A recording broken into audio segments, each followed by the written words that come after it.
ಮಂಗಳೂರಿನಲ್ಲಿ ಇರುವಂತ ಈ ದೈವಗಳಾಗಿರ್ಬೋದು, ಭೂತಕೋಲ ಆಗಿರ್ಬೋದು, ಅದಕ್ಕೆ ನಾವು ಅಷ್ಟೊಂದೇನ ಇದ್ ಮಾಡೋದಿಲ್ಲ. ಜೂನಿಯರ್ ರಿಷಬ್ ಶೆಟ್ಟಿ ಅಂತ ಹೇಳ್ಬಿಟ್ಟು ನಾನು ಆಡಿಷನ್ ಕೊಟ್ಟಿರ್ಲಿಲ್ಲ. ಈ ಸುಂದರ ಬೆಳದಿಂಗಳ ಈ ತಂಪಿನ ಅಂಗಳದಲ್ಲಿ ನನ್ನ ನಿನ್ನ ನಡುವಿನಲ್ಲಿ ಅಲ್ಲಲೇ ಬೋಸುಡಿಕೆ ನೀನ್ ಏನಂತೇಳಿ ತಿಳ್ಕೊಂಡಿಲ್ಲೇ ನೀನು. ಅಲ್ಲಲ್ಲಿ ನಿಂದ ನೀನು ಮಾತಾಡಕತ್ತಿಯಲ್ಲ, ಮತ್ ನಾವೇನಿಲ್ಲಿ ಶೇಂಗಾ ಹರಿಯಕ ಬಂದಿವಿ ಏನ್ ಕೊತ್ತಂಬರಿ ಸೂಡ್ ಕಟ್ಟಕ ಬಂದೀವಿ? ಎಷ್ಟರ ಮಾತಾಡ್ತಿಲಿ, ಸುಮ್ಮನೆ ಹೋಗ್ಲಿ, ನನ್ ತಲೆ ಕೆಡ್ಸಕ್ ಹೋಗ್ಬೇಡ. ನನ್ ತಲೆ ಕೆಡ್ತ ಟಿ ಸಿಕ್ಕ ಪಿಂಗಿ ಪಿರ್ರ. ಶಟರ್ ನೋಡ್ಲಿಕ್ಕೆ ಬಟ್ರು ಬರ್ಬೋದು, ಬಟ್ರ್ ನೋಡ್ಲಿಕ್ಕೆ ಶಟರ್ ಬರಬಾರ್ದಾ? ನಮಸ್ಕಾರ, ನೀವ್ ನೋಡ್ತಾ ಇದ್ದೀರಾ ಫಿಲ್ಮಿ ಬೀಟ್ ಕನ್ನಡ. ನಾನು ಚಂದನ. ನಮ್ ಜೊತೆ ಇವತ್ತು ಜೂನಿಯರ್ ರಿಷಬ್ ಶೆಟ್ಟಿ ಅವರು ಅಂದ್ರೆ ಸಂಕೇತ್ ಅವರಿದ್ದಾರೆ. ಇವರು ಕೂಡ ಮೂಲತಃ ರಂಗಭೂಮಿ ಕಲಾವಿದ್ರು. ಇವರ ಇಂಟ್ರೊಡಕ್ಷನ್ ನಾವ್ ಈಗಾಗಲೇ ಮೆಗಾ ಆಡಿಷನ್ಸ್ ಅಲ್ಲಿ ನೋಡಿದೀವಿ. ಇನ್ನೊಂದಷ್ಟು ಮಾತುಕತೆ, ಇನ್ನೊಂದಷ್ಟು ನಗೆನ ಇವ್ರ ಹತ್ರ ಹಂಚ್ಕೊಳ್ತಾ ಹೋಗೋಣ. ಅವ್ರು ಎಷ್ಟು ನಗಿಸ್ತಾರೆ, ನಾವ್ ಎಷ್ಟು ನಗ್ತೀವಿ ಅಂತ ಮುಂದಿನ ದಿನಗಳಲ್ಲಿ ನಾವು ನೋಡ್ಬೋದು. ಬಟ್ ಈಗ ಇಲ್ಲಿ ಎಷ್ಟು ಮಾತಾಡ್ತಾರೆ ಅಂತ ಒಂದ್ ಸ್ವಲ್ಪ ಕೇಳೋಣ. ಮಂಗಳೂರವ್ರಂದ್ರೆ ಮಾತ್ ಜಾಸ್ತಿ ಅಲ್ವಾ? ಅದ್ರಲ್ಲೂ ನೀವು ರಿಷಬ್ ಶೆಟ್ಟಿ ಅವ್ರನ್ನ ಇಮಿಟೇಟ್ ಮಾಡ್ಕೊಂಡ್ ಬಂದಿದ್ದು ಸ್ಟೇಜ್ ಅಲ್ಲಿ, ರೆಸ್ಪಾನ್ಸ್ ಎಲ್ಲ ಹೇಗಿದೆ? ಬಹಳ ಚೆನ್ನಾಗಿದೆ. ಆಕ್ಚುಲಿ ಜೂನಿಯರ್ ರಿಷಬ್ ಶೆಟ್ಟಿ ಅಂತ ಹೇಳ್ಬಿಟ್ಟು ನಾನು ಆಡಿಷನ್ ಕೊಟ್ಟಿರ್ಲಿಲ್ಲ. ಆಡಿಷನ್ ಕೊಡ್ಬೇಕ ಟೈಮ್ನಲ್ಲಿ ನಾರ್ಮಲ್ ನಾನು ಸಂಕೇತ್ ಮಂಗಳೂರು ಅಂತಾನೆ ನಾನು ಕೊಟ್ಟಿದ್ದು. ಸೊ ಒಂದು ಆಡಿಷನ್, ಸೆಕೆಂಡ್ ಆಡಿಷನ್ ಎಲ್ಲ ಕೊಟ್ಟಾದ್ಮೇಲೆ ನೆಕ್ಸ್ಟ್ ಮೂರನೇ ಆಡಿಷನ್ಗೆ ಇಲ್ಲ, ನಮ್ಮ ವೃತ್ತಿ ರಂಗಭೂಮಿಯಲ್ಲಿ ನಮ್ದೆಲ್ಲ ನಾಟಕ ನೋಡಿ ಆದ್ಮೇಲೆ ಹೊರಗಡೆ ಬರ್ಬೇಕಾದ್ರೆ ಆ ಕಲಾವಿದನ ಕರೀರಿ, ಅವ್ನು ಸ್ವಲ್ಪ ಮಾತಾಡಿಸ್ಬೇಕು ಅಂತೇಳಿ ಆಡಿಯನ್ಸ್ ಎಲ್ಲ ಹೇಳಿದಾಗ ಬರ್ತಾ ಇದ್ದೆ. ಗಾಗಲ್ ಗಿಗಲ್ ಇದನ್ನೆಲ್ಲ ನಾನು ಮುಂಚೆಯಿಂದಾನೆ ಹಾಕ್ತಾ ಇದ್ದೆ. ನಾನು ಹಾಕೊಂಡಾಗ ಇಲ್ಲ, ನೀವು ಒಂದ್ ಸ್ವಲ್ಪ ಜೂನಿಯರ್ ರಿಷಬ್ ಶೆಟ್ಟಿ ತರ ಕಾಣ್ತೀರಿ ನೀವು ಅಂತ ಹೇಳ್ಬಿಟ್ಟು ಅಂದ್ರು. ಫಸ್ಟ್ ಇದ್ರೊಳಗಡೆ ಫಸ್ಟ್ ಕಾಂತಾರ ಸೆಕೆಂಡ್ ಬಂದಾಗ, ನೆಕ್ಸ್ಟ್ ಈಗ ಕಾಂತಾರ ಫಸ್ಟ್ ಬಂದಾದ್ಮೇಲಂತೂ ಅವ್ರು ಎಲ್ಲರೂ ಕೂಡ ಕಲಾಭಿಮಾನಿಗಳು ಹಾಗೆ ಹೇಳ್ತಾ ಇದ್ರಿ, ಇಲ್ಲ ನೀನ್ ಜೂನಿಯರ್ ರಿಷಬ್ ಶೆಟ್ಟಿ ತರ ಇಲ್ಲಿ ಹಾಕಿದೀಯಾ, ಒಂದೇನಾದ್ರೂ ಒಂದು ಅಚೀವ್ಮೆಂಟ್ ಮಾಡು, ಹೋಗು ನೀನ್ ಅಲ್ಲಿಗೆ ಅಂತ ಹೇಳ್ಬಿಟ್ಟು ಹೇಳ್ತಾ ಇದ್ದಾರೆ. ಸೊ ನಾನು ಅದನ್ನ ಅಷ್ಟೊಂದು ಮೈಂಡಲ್ಲಿ ಇಟ್ಕೊಂಡಿದ್ದೆ ನಾನು. ಓ ಹೌದಲ್ಲ, ಕಾಮಿಡಿ ಕಿಲಾಡಿಗಳು ಸೀಸನ್ 3 ನಲ್ಲಿ ಈ ಸಲ ಜೂನಿಯರ್ ರಿಷಬ್ ಶೆಟ್ಟಿ ತರ ಏನಾದ್ರು ಒಂದು ಡೈಲಾಗ್ ಇದು ಮಾಡ್ಕೊಂಡು ಹೋಗೋಣ. ಓಕೆ ಆಯ್ತು, ಬಂದೆ. ಎಲ್ಲ ಜಡ್ಜಸ್ಗಳೆಲ್ಲ ಕುತ್ಕೊಂಡಿದ್ರು, ಮೆಂಟರ್ಸ್ಗಳೆಲ್ಲ ಕುತ್ಕೊಂಡಿದ್ರು.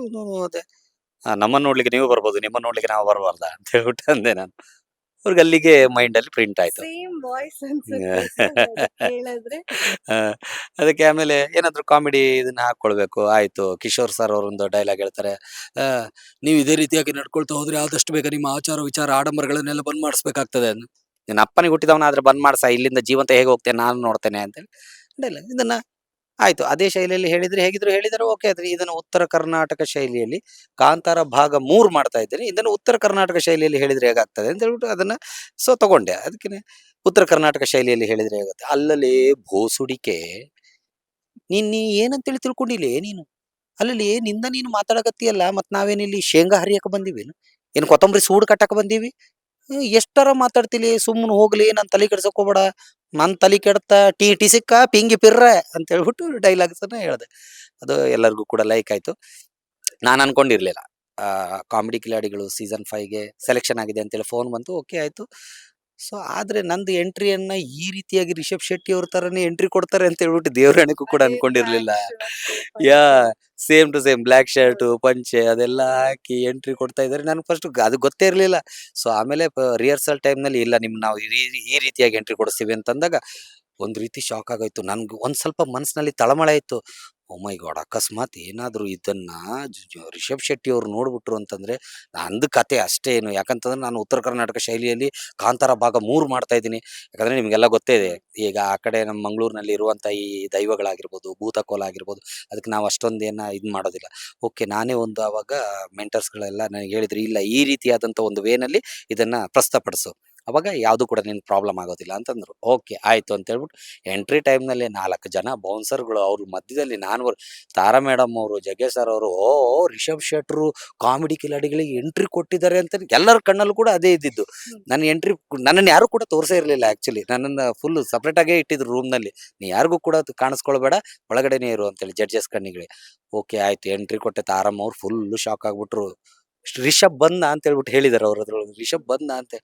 ಅಲ್ಲಿಗೆ ನಾನು ಗೆದ್ದೆ ಅಂತೇಳಿ ಅನ್ಕೊಂಡೆ. ನಾನು ಇಷ್ಟು ದಿವಸ, ಇಷ್ಟು ವರ್ಷಗಳ ಕಾಲ ಪಟ್ಟಂತ ಒಂದು ಕಷ್ಟ, ಆ ಸಮಯದಲ್ಲಿ ಅವ್ರನ್ನ ಇಮಿಟೇಟ್ ಮಾಡಿರೋದು ಅಂತ ಹೇಳ್ಬಿಟ್ಟು ಆ ವೇದಿಕೆ ಮೇಲೆ ಒಂದು ಬಂದಾಗ ನಾನೇನು ಪ್ರಸ್ತುತಪಡಿಸ್ದೆ, ನನ್ನ ಕಲಾವಿದನ ಒಂದು ಟ್ಯಾಲೆಂಟ್ ಅನ್ನ ಆ ವೇದಿಕೆ ಮೇಲೆ ನಾನು ತೋರಿಸ್ದೆ. ಅವಾಗ ನಾನು ಓಕೆ ಆಯ್ತು, ಗೆಲ್ಲದು ಬಿಡೋದು ಅದು ಮುಂದೆ ಇದ್ದೆ ಅಂತೂ ನಾನು ಇಲ್ಲಿ ಬಂದಲ್ಲ, ಗೆದ್ದೆ ನಾನು, ಸಾಕು. ಸೊ ಅದಾದ್ಮೇಲೆ ಎಲ್ಲ ಬರ್ತಾ ಬರ್ತಾ ನೆಕ್ಸ್ಟ್ ಸ್ಕಿಟ್ಗಳನ್ನೆಲ್ಲ ಕೊಡೋಕ್ಕೆ ಶುರು ಮಾಡಿದರು. ಸ್ಕಿಟ್ಗಳೆಲ್ಲ ಅದರಲ್ಲೂ ಕೂಡ ಸ್ವಲ್ಪ ಸ್ವಲ್ಪ ಅವರವರ ಝಲಕ್ಗಳನ್ನೆಲ್ಲ ಕೊಡ್ತಾ ಇದ್ದೆ. ಜೀ ಕನ್ನಡ ವಾಹಿನಿಯವರು ಈ ಒಂದು ಅವರ ಕಾಮಿಡಿ ಕಿಲಾಡಿಗಳು ಸೀಸನ್ 3, ಸೀಸನ್ 4, ಪ್ರೀಮಿಯರ್, ಈಗ ಸೀಸನ್ 5 ಈ ಎಲ್ಲ ಆಡಿಷನ್ಗಳಲ್ಲೂ ಕೂಡ ಕೊಡ್ತಾ ಬಂದೆ. ಸೊ ಎಲ್ಲ ಆಡಿಷನಲ್ಲಿ ಕೊಡೋರು ಬೇಕಾದರೂ ಕೂಡ ಫಸ್ಟಿಗೆ ಸೆಲೆಕ್ಷನ್ ಆಗಲಿಲ್ಲ. ಯಾಕೆ ಸೆಲೆಕ್ಷನ್ ಆಗಲಿಲ್ಲ? ಓಕೆ, ಏನೋ ಪಾತ್ರದಲ್ಲಿ ಏನಾದರೂ ಕೊರತೆ ಆಗಿರ್ಬೋದು. ನಾನು ಈ ರೀತಿಯಾಗಿ ಆ್ಯಕ್ಟ್ ಮಾಡಿಲ್ಲ ಅಂತೇಳಿ ತಿಳ್ಕೊಂಡು ಓಕೆ ಆಯಿತು. ಅದಾದಮೇಲೆ ಇನ್ನೂ ಏನಾದರೂ ಒಂದು ಡಿಫ್ರೆಂಟ್ ಮಾಡೋಣ, ನೆಕ್ಸ್ಟ್ ಇನ್ನೊಂದು ವರ್ಷಕ್ಕೆ ವೆಯ್ಟ್ ಮಾಡಿದೆ. ಅವಾಗಲೂ ಬಂತು, ಅವಾಗ್ಲೂ ಕೊಟ್ಟೆ. ಅದಕ್ಕಲ್ಲಾರದೆ ವಿತ್ ಸರಿಗಮಪ ಕೂಡ ನಾನು ಕೊಡ್ತಾ ಇದ್ದೆ. ಬಿಕಾಸ್ ಸಿಂಗರ್ ಕೂಡ. Yes, I am a musician with Hindustani ಕಲ್ತಿದ್ದೀನಿ. ಆಮೇಲೆ ಸಿಂಗಿಂಗ್ ಮಾಡ್ತಾ ಇದ್ದೆ. ಸೊ ಆರ್ಕೆಸ್ಟ್ರಾಗಳಲ್ಲೆಲ್ಲ ಸಿಂಗಿಂಗ್ ಮಾಡ್ತಾ ಇದ್ದೆ. ಆಮೇಲೆ ವೃತ್ತಿ ಹಾಗಾದ್ರೆ ಇವಾಗ ನನ್ಗೆ ಕ್ಯೂರಿಯಾಸಿಟಿ ಸರ್, ನಿಮ್ ಈ ಬೇಸ್ ವಾಯ್ಸ್ ಇದೆ ಅಲ್ವಾ ನಿಮ್ಗೆ, ಹ್ಮ್. ಒಂದ್ ಹಾಡ್ ಹೇಳಿದ್ರೆ ಎಷ್ಟ್ ಚೆನ್ನಾಗಿರತ್ತೆ ಅಂತ, ಒಂದ್ ಹೌದು. ಕಾಮಿಡಿ ವೇ ಅಲ್ಲಿ ಹೇಳಕ್ ಆಗತ್ತಾ? ಕಾಮಿಡಿ ವೇನಲ್ಲಿ ಆ್ಯಕ್ಚುಲಿ ನಾನು SPB ಅವರ ಅಭಿಮಾನಿ ನಾನು. ಹ. ಸೊ ಸಿಂಗಿಂಗ್ ಮಾಡಬೇಕಾದ್ರೂ ಕೂಡ ಅವ್ರು ಹೇಳಿರೋದು, ನಾನಾಗೆ ಹೇಳ್ಕೊಳ್ಳೋದಲ್ಲ. ಸೊ ನಾನು ಸಿಂಗಿಂಗ್ ಮಾಡೋ ಟೈಮ್ನಲ್ಲಿ, ಇಲ್ಲ ಸಂಕೇತ್, ನಿನಗೆ SP ಅವ್ರದ್ದು ಕೂಡ ಒಂದು ಸ್ವಲ್ಪ ವಾಯ್ಸ್ ನೀನು ಹೇಳ್ತೀಯ, ಅವರು ಧ್ವನಿಯಲ್ಲಿ ನೀನು ಹಾಡು ಹೇಳ್ತೀಯ ಅಂತ ಹೇಳ್ಬಿಟ್ಟು ಹೇಳ್ತಾ ಇದ್ರು. ಸೊ ಅವರು ಹಾಡಿದ್ರು, ಬಟ್ ಕಾಮಿಡಿಯಾಗಿ ಯಾವುದು ಕೂಡ ಹೇಳಿಲ್ಲ ಅವರು. ಸೀರಿಯಸ್ ಆಗಿ ಒಂದ್ ಹಾಡು ಹ್ಮ್. SPB ಅವ್ರದ್ದೇನೆ ಹಾಡೋದಾದ್ರೆ ಯಾವ್ದು? SPB ಅವ್ರದ್ದು ಬಹಳಷ್ಟು ಹಾಡುಗಳಿದೆ. ಅದರೊಳಗಡೆ ಈ ಸುಂದರ ಬೆಳದಿಂಗಳ ಈ ತಂಪಿನ ಅಂಗಳದಲ್ಲಿ ನನ್ನ ನಿನ್ನ ನಡುವಿನಲಿ, ಈ ಸುಂದರ ಬೆಳದಿಂಗಳ ಈ ತಂಪಿನ ಅಂಗಳದಲ್ಲಿ ಹೃದಯದ ತಾಳದಲ್ಲಿ ಮೌನವೇ ರಾಗವು, ಉಸಿರೇ ಭಾವವು, ನಿನ್ನ ಈ ಲತೆಯ ಸವಿಶ್ರುತಿಯಲ್ಲಿಯೋ, ಈ ಸುಂದರ ಬೆಳದಿಂಗಳ ಈ ತಂಪಿನ ಅಂಗಳದಲ್ಲಿ ನನ್ನ ನಿನ್ನ ನಡುವಿನಲಿ.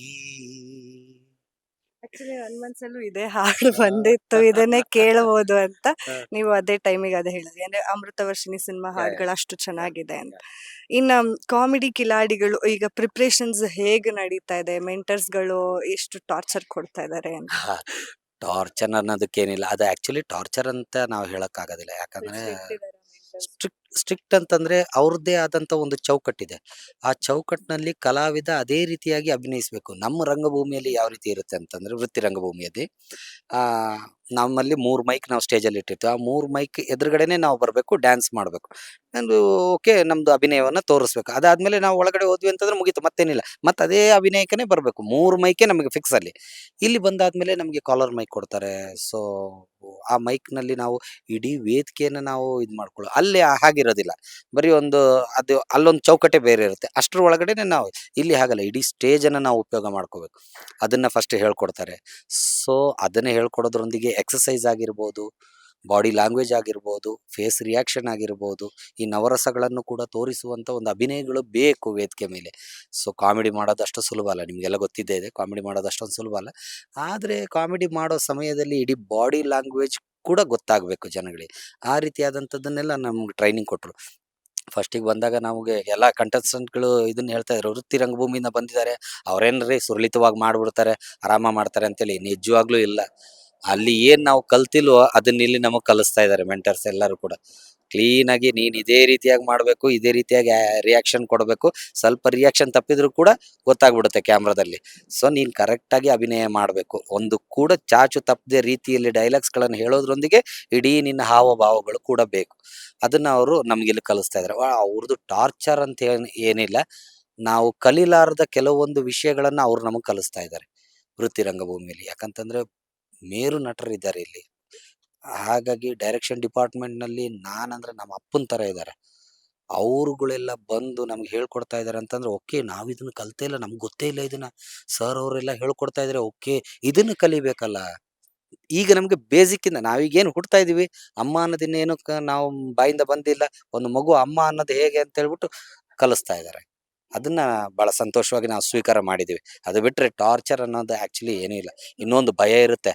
ನಮ್ಮ ಗಣಪ ಸರ್ ಆಗಿರ್ಬೋದು, ನವೀನ್ ಸರ್ ಆಗಿರ್ಬೋದು, ವಿಜಯ್ ಶೆಟ್ಟಿ ಸರ್ ಆಗಿರ್ಬೋದು, ಮಂಜು ಸರ್ ಆಗಿರ್ಬೋದು, ನಮಗೆ ಮೆಂಟರ್ ಸ್ಕಿಟ್ಟಲ್ಲಿ ಮೆಂಟರ್ಗಳು ಯಾರ್ಯಾರು ಬರ್ತಾರಲ್ಲ, ಅವಾಗ ನಮಗೆ ಹೆದರಿಕೆ, ಬಂದ್ರಪ್ಪ ಗಣಪ ಸರ್, ಇನ್ನಿವತ್ತು ಏನೇನು ಬೈತಾರೋ, ಏನೇನು ಇದು ಮಾಡ್ತಾರೋ, ಈ ರೀತಿಯಾದಂತೆಲ್ಲ ಇರುತ್ತೆ. ಬಟ್ ಅದನ್ನು ಟಾರ್ಚರ್ ಆಗಿ ತಗೊಂಡಿಲ್ಲ, ಒಂದು ಚಾಲೆಂಜ್ ಆಗಿ ತಗೊಂಡಿದ್ದೀವಿ. ಆ ಚಾಲೆಂಜ್ ನಾವಿಲ್ಲಿ ಬಂದಿದ್ದೀವಿ ಅಂತಂದ್ಮೇಲೆ ಅವಮಾನ ಆಗ್ಲಿ, ಏನೇ ಆಗ್ಲಿ ಅದನ್ನ ನಾವು ಅವಮಾನ ಅಂತೇಳಿ ಅನ್ಕೊಳ್ಳೋದಿಲ್ಲ. ಅವ್ರು ಬಂದಿದ್ದಾರೆ ಅಂತಂದ್ಮೇಲೆ ನಾವು ಅದನ್ನ ಚಾಲೆಂಜ್ ಆಗಿ ತಗೊಂಡಿದೀವಿ. ಈಗ ಹೇಗಿದ್ರು ಕೂಡ ಸ್ಕೂಲ್‌ನಲ್ಲಿ ಇರ್ಬೇಕಾದ್ರೆ ಮಕ್ಳುಗಳಿಗೆಲ್ಲ ಟೀಚರ್ ಒಂದೊಂದನ್ನ ಹೇಳ್ಕೊಡ್ಬೇಕಾದ್ರೆ ಹೊಡೆಯೋದಿದ್ದೇ ಇರುತ್ತೆ, ಬೈಯೋದಿದ್ದೇ ಇರುತ್ತೆ. ಇದು ಕೂಡ ನಮಗೀಗ ಶಾಲೆನೇ. ಶಾಲೆ ಅಂತೇಳಿ ತಿಳ್ಕೊಂಡು ನಾವು ಇದ್ರೊಳಗಡೆ ಈಗ ಅಭಿನಯಿಸ್ತಾ ಇದ್ದೀವಿ. ಹೇಳ್ಕೊಡ್ತಾ ಇದ್ದಾರೆ. ನಾವು ಅದೇ ರೀತಿಯಾಗಿ ಅಭಿನಯಗಳನ್ನು ಮಾಡ್ತಾ ಇದ್ವಿ. ಕೆಲವೊಂದು ಅಲ್ಲಿ ಇಲ್ಲಿ ತಪ್ಪು ತಡೆಗಳಾಗ್ತಾ ಇರುತ್ತೆ. ಬೈದು ಹೇಳ್ತಾ ಇರ್ತಾರೆ. ಬಟ್ ಅದನ್ನ ನಾವೆಲ್ಲ ಟೆನ್ಷನ್ ಮಾಡ್ಕೊಳ್ಳೋದಿಲ್ಲ. ಅವ್ರು ಬೈಯೋದ್ರು, ಅವ್ರು ಹೊಡೆದ್ರು ಕೂಡ ನಮ್ಮ ಒಳ್ಳೇದಕ್ಕೆ ಅಂತೇಳಿ ತಿಳ್ಕೊಂಡು ನಾವು ನಡ್ಕೊಂಡು ಹೋಗ್ತಾ ಇದ್ವಿ. ಓಕೆ, ಈಗ ಜೀ ಕುಟುಂಬಕ್ಕೆ ಎಂಟ್ರಿ ಕೊಟ್ಟಿದ್ದೀರಾ. ಜೀ ಕುಟುಂಬ ತುಂಬಾ ದೊಡ್ಡ ಕುಟುಂಬ. ಈಗಾಗಲೇ 5ನೇ ಸೀಸನ್ ನಡೀತಾ ಇರೋದು ಕಾಮಿಡಿ ಕಿಲಾಡಿಗಳ್ದು. ಸೊ ಹೇಗಿದೆ ಸರ್? ಅಂದ್ರೆ ಕೊನೆಯದಾಗಿ ಏನ್ ಹೇಳ್ತೀರಾ? ಜೀ ಕನ್ನಡ ವಾಹಿನಿಗೆ ಹೇಳೋದು ಏನಂತಂದ್ರೆ, ಈಗ ನಮ್ಮನ್ನ ಕಾಮಿಡಿ ಕಿಲಾಡಿಗಳು ಸೀಸನ್ 5 ನಲ್ಲಿ ನಮ್ಮನ್ನ ಕಂಟೆಸ್ಟೆಂಟ್ 19 ಜನರನ್ನು ಕೂಡ ತಗೊಂಡಿದ್ದಾರೆ.